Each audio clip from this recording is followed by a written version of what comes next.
యో ఏందయ్యా ఇది నేనే ఆడ చూడలా. ఈ పోసుగాల పొద్దునే చేస్తున్నాయింది. ఏం లేదులేరా, కొంచెం పొట్టొస్తున్నట్టుగా అనిపిస్తుంది, అందుకని ఎక్సర్సైజ్ చేద్దామని వాళ్ళ నుంచి చేస్తున్నా. చేస్తే చేసినవులే కానీ కాస్త మెల్లిగా చెయ్యయ్యా. లేనిపోయింది ఏమన్నా పట్టుకుందనుకో మళ్ళీ అదో తలకాయ నొప్పి. యో ఏంది ముందుకొస్తున్నావు? ఏంది ఆ కాళ్ళు ఏంది ఎడల్పు చేసినావు? ఆ షెడ్డి చినిగిందనుకో నేను చూడలేక చావాలా. కాస్త మెల్లిగా చెయ్యి. ఏంది పంది దొల్లన్నట్టు దొల్లాడుతున్నావు ఏందయ్యా? కింద పడి నువ్వు నీ ఎక్సర్సైజులు ఏమోలే కానీ. ఇదేంది మళ్ళా ఎక్సర్సైజులు అన్నావు, మళ్ళా పొయ్యి కాడిపోయినవేంది నువ్వు? ఇవాళకి చాలేరా, మొదటి రోజు కదా, మళ్ళా ఎక్కువసేపు చేస్తే ఒళ్ళు నొప్పులు వస్తాయి. ఇవాళకి చాలు. ఇంకా చాలు అనుకున్నాడివి మెలకుండా కూర్చోక మళ్ళా ఎందుకయ్యా గిన్నెలు పొయ్యిలు కాడికి పోతావు నువ్వు?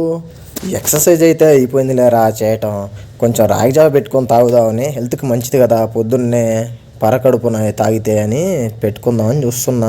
ఇదేదో రోజు చేస్తే ఈ తలకాయ నొప్పి అంటా ఉండేది కాదు కదయ్యా.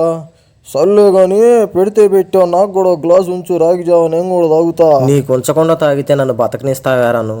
ఏ నూతులోను గోతులోను పడేవి నన్ను?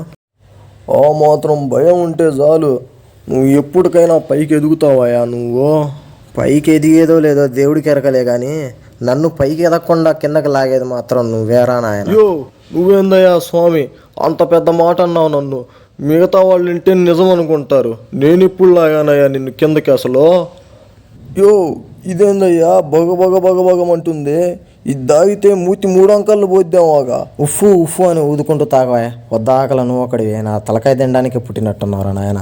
సరేలే ఎవడో మాకు. ఇంకా మనోడి ఛానల్ని అయితే సబ్స్క్రైబ్ చేసుకోండి, వీడియోనైతే లైక్ చేయండి.